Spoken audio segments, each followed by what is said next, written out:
Hi friends, the last time I used this machete, I discovered the blade has become loose. This is extremely dangerous. Okay, this affix applies to any machete that has your bolt and your nut in it. If you take a look, see how loose this little guy is?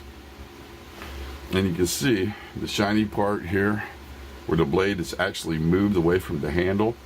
The problem is, as you're chopping down, whoops, I don't want to show the brand name there. I'm not calling out one maker or model. This just happens with heavy usage. The problem is you can create what's like what I call a shock load. As this comes down and this blade is loose, it'll flip up inside this handle and down and possibly break out of the handle. Worst case scenario is one of these bolts will break. I doubt that'll happen. And that's done by what I call a little bit of metal friction. I'm going to do a quick demonstration here just because it's actually kind of cool. So we have just a piece of everyday baling wire. And when I talk about metal fatigue, is we're going to take this guy and get a good grip of it. Basically move it back and forth. And with that metal fatigue, it's going to end up breaking this baling wire in half. That's kind of the same thing that possibly could happen to one of these bolts, which I doubt. Alright, anyway, enough rambling. First thing we're going to do is I'm going to pull this front one off real quick. And these are with an Allen. And some use, what is that thing? A star driver and then Torx bits. So I'm going to pop this little guy out. And what I want to do is take a look at the bolt itself and see if we have any metal fatigue, which I doubt because hopefully I caught this in time. Hopefully. And once we get this little guy out of here, come on, I should have went and got my screw gun. That's all right. Alright, so if we're looking at it, what we're looking for is any fatigue on this bolt right here. And I see a little bit, see where the threads are kind of beaten down, but it's not too bad. Alright, let's look over on this side. Look inside at the nut. It looks fine. We're going to put the bolt back into place. But we're going to fix this problem. And this is something the manufacturer could have done. We're going to take a little bit of Loctite. And we're going to drip that on there. This is Loctite red.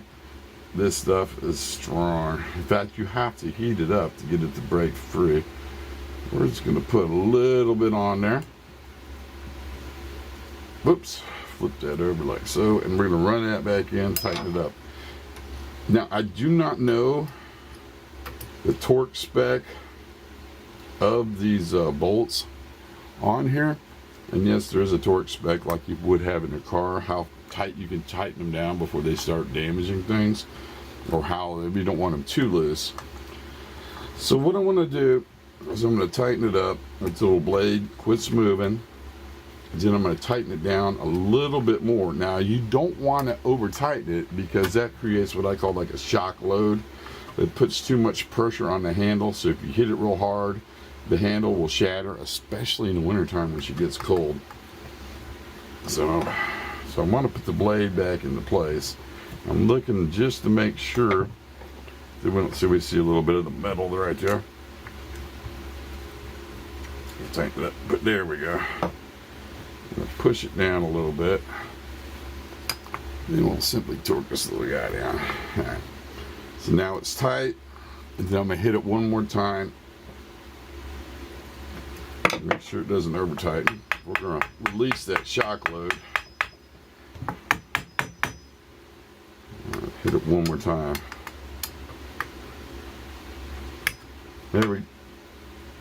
Yep, that feels about right. Okay, let's go ahead and do this one while we're at it. Oh, this one's really loose. I'm going to double check that blade. Yeah, we're good. Just make sure we're in place.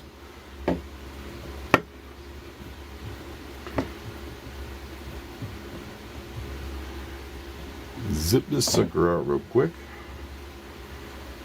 Wow, I need to put this thing on the stone. I did some damage to her. Look at that chip right there. Oh well, no big deal. Let's check this one. Oh wow, okay. Give me a flashlight. Let's see if you look right. This is what I'm talking about, metal fatigue. You see right there, and get it a little closer, where the threads have been smushed down. That's where the blade is putting pressure on this bolt. See that flat spot right there? Let me get you in the center here. That's not good. So it's a good thing we're tightening this up. But the other side looks all right. That's just the only spot that's kind of, it's got some issues with it. You can see the pressure is really squished them threads down. I don't think we need to replace the bolt at this time, but I'm just going to be aware of it and kind of keep an eye on it. A little lock tie down there. Let's get this out of the way because this stuff is a freaking mess when you spill all over the place. Tighten this little guy up. Then we're going to do the same thing. Put this at an angle you can actually see.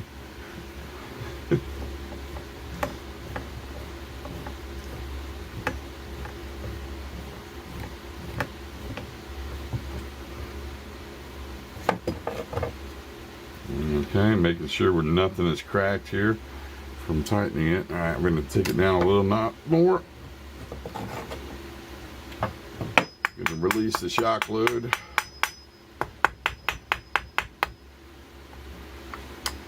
And then we're going to hit it one more time. That should do it. Because you don't want it, because this Allen wrench will actually flex when you put way too much pressure on it. And I just want to put it right at the edge of that. If you can see it kind of flexing a bit. So that should be enough. Check that there. That there looks good. The blade is back in its seat. Oh yeah, it's nice and tight again. So anyway, this basically applies to any machete that has the nuts and the bolts in it. Just kind of check them periodically, tighten them up. Don't let them get loose like I did. I just wanted to share that with you, just kind of a little safety tip. And I think eventually I'll do a video on showing you how to actually sharpen the saw blade. As you can see, she's got some nasty little dents in her. But that'll be one for the future. All right, friends, just wanted to share that with you. Have an awesome day. I'll see you in the next one.